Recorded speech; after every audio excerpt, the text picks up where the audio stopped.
What's going on YouTube? It's your boy Cam ATL. Shout out to the DFS squad. Shout out to everybody watching this video right now. Drop a like down below because I already know you're gonna love it. Subscribe to the channel if you haven't already. Week 2 was kind of like week 1. It was a weird week just like week 1 was, and it was an off week for your boy once again. So I took the L week 1, took the L week 2. There's no way in hell that I'm taking an L again week 3. So welcome in. We are going to go ahead and fill this entire lineup. We're going to do the first look lineup. As you guys know, I like to come in and kind of give a first look into the slate and kind of just fill my first look lineup. Now, we're not going to get too in depth. I'm pretty much just going to talk about the guys that I want to put in this first look lineup and why I love them. Later on in the week, when I do the final look video, which I normally drop that on Friday mornings, when I drop the final look video on Friday morning, that's going to be going in depth position by position, and in that video I will be doing another $100 giveaway to whoever can guess the highest total score on DraftKings and their point total. Alright, whoever gets the highest total. Last week it was Tierra won last week guessing Aaron Jones. She was the first one to guess Aaron Jones, and he went crazy last week. So we're going to do it again on the final look video. Drop a like down below, comment anything in the comment section. Thank you guys for joining me as always. Let me know who you think is going to score the most points in DFS this week down below. Your own opinion on that, and then we'll do the giveaway in the final look. Alright, so let's go ahead and get straight into this. Starting off at quarterback, the guy that I'm leaning towards is going to be Dak Prescott. Now, I'm not going to talk about the Dallas-Atlanta game because you guys already understand why. All right, I'm a huge Falcons fan. Falcons should have won that game just like we should have beat the Patriots in the Super Bowl. And once again, we choked, so we're just master choke artists. So I'm just not even going to get into that too much. But Dak Prescott has been amazing. I mean, he looked fantastic last week against Atlanta, but every quarterback looks fantastic against Atlanta. Atlanta's secondary is just super beat up. We don't get much pressure on the quarterback. Just gives them plenty of time to do what they want to do. This is a wonderful situation here.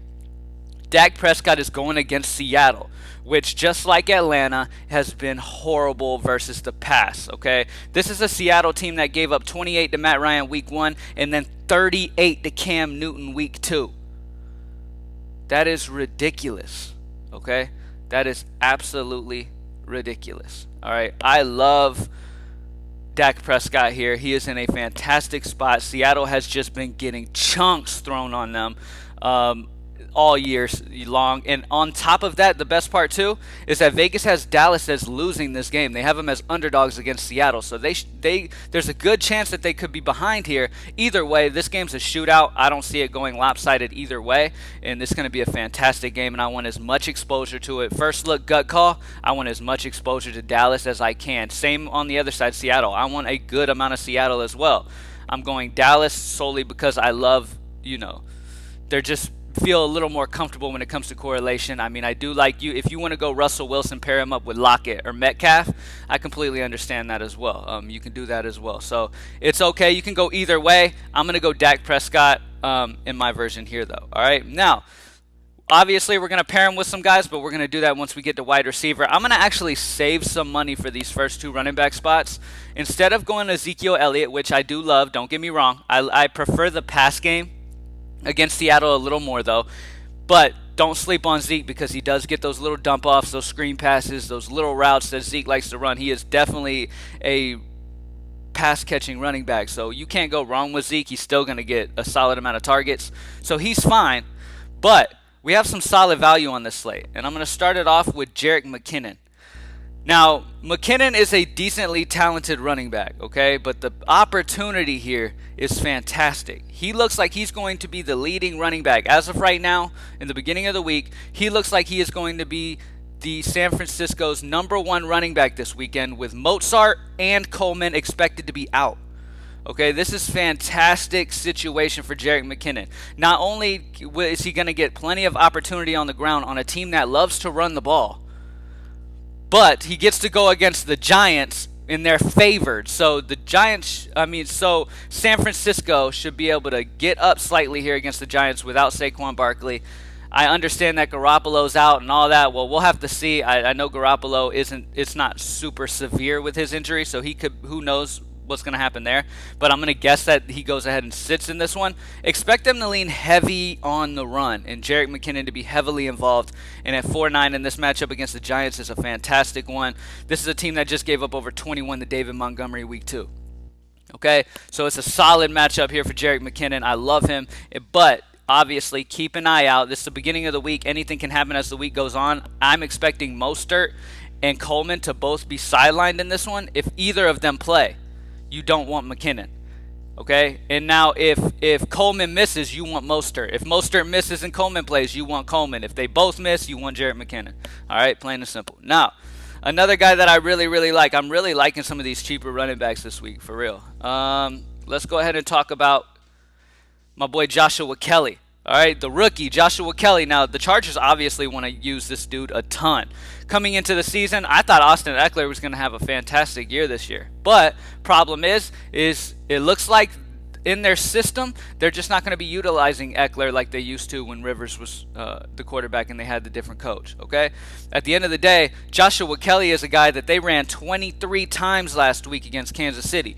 He got 64 rushing yards, so it wasn't a great performance. But now, he gets to go against Carolina, okay?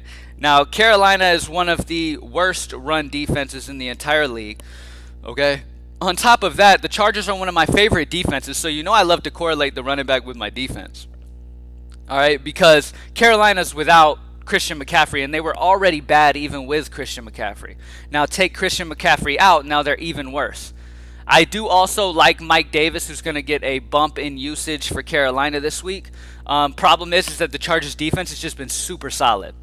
Okay, and at the end of the day, he's just not Christian McCaffrey or nowhere near it, and I'd rather take Kelly on this other side who just gets good usage. I mean, 23 carries week 2. They obviously want their rookie to get plenty of run here.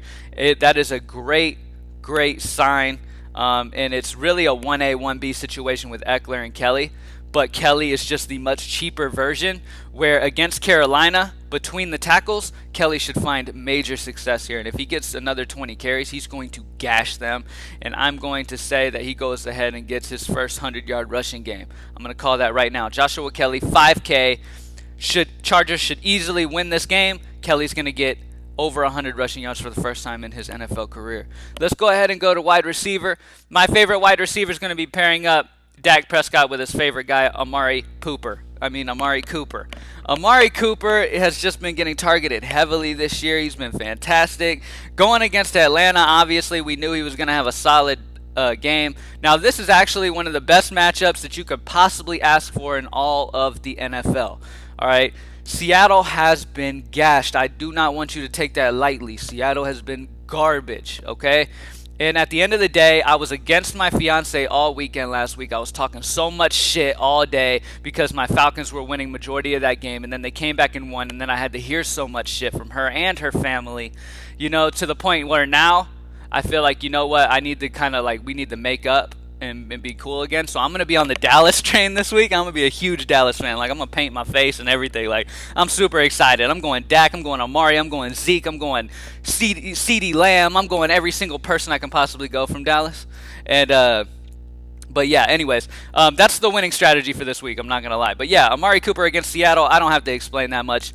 Julio went off for 28. Edelman went off for 29. They're just getting ridiculously gashed. Amari Cooper is going to be fantastic. Now, I don't just want one. I think Dallas is going to be so good. I want him and CeeDee Lamb. CeeDee Lamb's 5'4". He is the receiver that I prefer other than Amari Cooper. I like CeeDee Lamb number 2. All right, CeeDee Lamb has just been targeted solid. He had 9 targets over 100 yards against Atlanta, and he just looks solid. That rapport against Dak and him is looking like it's really getting tighter and tighter, and I expect them to really have a great season together.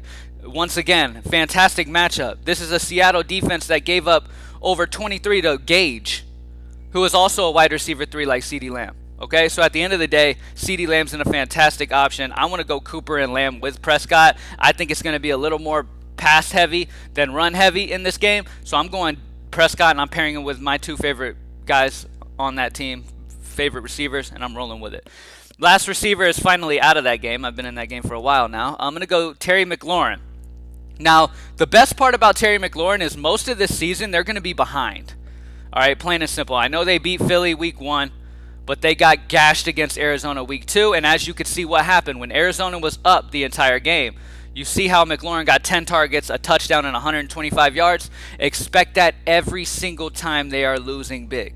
Now, this game's against Cleveland, and by no means do I think Cleveland is just a fantastic team. Okay, they looked solid this last time out against Cincinnati, but they're not a fantastic team. But Vegas has Washington as 7-point dogs, which I agree that Cleveland are favored here. It's in Cleveland. Cleveland is definitely favored. I'm expecting a lot to McLaurin once again. I just think that Terry McLaurin is just a PPR monster. He's going to get a ton of targets this year. There's really nobody offensively on Washington that they can really rely on outside of McLaurin. McLaurin is a guy who can actually create that space, get open, and be able to, have some offensive drives end in success. Nobody else on this team can really do that for them. So Haskins is going to have to really rely on McLaurin a lot. So I love Terry McLaurin. All right. Now, at tight end, it's the same situation. Now, Logan Thomas kind of let me down, man. I was excited to see the 9 targets that Logan Thomas got week 2 against Arizona. Super excited. I went him. I faded off of the extremely popular Herndon. I faded off of him, and I went Logan Thomas, and I felt great about that, and I'm glad I did because Herndon busted. Logan Thomas did a little bit better, but I was expecting even better. I mean, he got 9 targets, so what I was expecting actually came to fruition. He did get targeted a solid amount because they were behind. I expect that once again here against Cleveland. Cleveland is bottom in the league versus tight ends this year. Gave up 23 to Mark Andrews week 1, gave up almost 15 to CJ Uzomah week 2, okay? So expect Logan Thomas to be heavily involved here. When Washington falls behind, expect a lot of McLaurin and Logan Thomas in this one. I'm going to call it right now. I think Logan Thomas gets in the end zone for his 2nd touchdown of the season in this week 3 matchup against Cleveland. So love him. Now, at the flex, I am purposely going to be going Derrick Henry, okay? Because Derrick Henry busted for 1 million people this week. All right? He busted completely. He ended up getting 25 carries for only 84 yards is a good amount of yards. But he got 25 carries, 84 yards, did not get in the end zone, ended up with only 8 points, okay? Now, here's the thing. Derrick Henry is a complete workhorse. The dude is an absolute monster. Now, let me tell you another thing.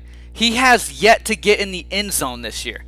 Do not expect that to last much longer. They might even game plan to make sure they get him in the end zone this week. Love the matchup against Minnesota, who gave up 22 to Jonathan Taylor, 18 to Aaron Jones.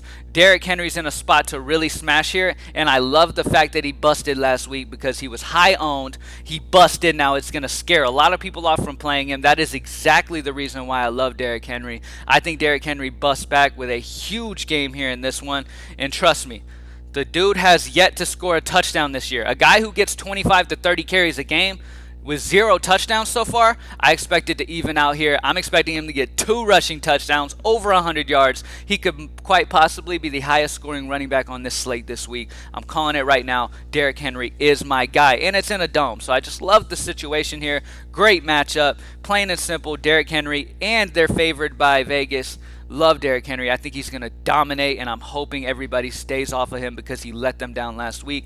And last but not least, I talked about my favorite defense, and that's going to be the Los Angeles Chargers. The Chargers going against Carolina without Christian McCaffrey, it's an easy call, okay? McCaffrey he literally is the Carolina offense. With Christian McCaffrey out, this Carolina offense is going to be abysmal, non-existent, not there anymore. They might as well take Carolina out of the NFL because they're just nothing, all right? Like, they are going to struggle a ton here, and the Chargers are going to capitalize big time. I think the Chargers win this easily. I think they get up early, and they win this easily, which is exactly why I love Joshua Kelly, because I think he's going to get just a ton of run. Why not, when you get up big against a team without their best player, run your rookie and get him some experience? So Joshua Kelly's going to ball out. Love pairing that up with the Chargers defense, who is going to absolutely destroy Carolina. I'm calling it at home in Los Angeles. The Chargers defense is going to be the highest scoring defense on this slate. Absolutely love them. And that's it. We got Dak Prescott, Jerick McKinnon. Pay attention to Coleman and Mostert, but I am expecting Coleman and Mostert to both miss. So Jerick McKinnon will be the number 1. Joshua Kelly for the Chargers, I get it. They have Austin Eckler, and but at the end of the day, Kelly's been getting a ton of carries. He got 23 carries last week. Expect another 20-plus carries out of him in this one, and against Carolina in a game they should easily be ahead. Expect a lot out of Kelly to get some NFL experience. Amari Cooper, CeeDee Lamb to pair up with Dak Prescott.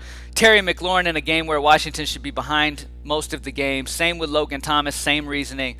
Derrick Henry, while everybody should be hopping off that train because he let them down week 2, I'm expecting a huge week 3. You are not going to keep Derrick Henry out of the end zone for 3 straight weeks. This dude touches the ball way too much on a team that loves to run the ball way too much. Plain and simple. So Derrick Henry's in a fantastic spot, and then the Chargers defense against Carolina without their offense pretty much. I mean, you got to expect the defense to do well when they literally have no offense to run out there. They might as well run out like a Carolina. Sorry, I don't know what is going on with this. Got some scanning going on or some shit. Some antivirus or whatever the fuck. But anyway, so yeah, that's it.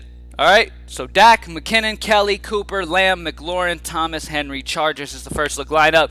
Good luck, everybody. I hope you kill it. Come back for the final look video. I will probably be going live on Saturday. I'm going to do a live NFL show on Saturday, so make sure you come back. Subscribe to the channel if you haven't before, and I appreciate y'all for stopping by. Peace.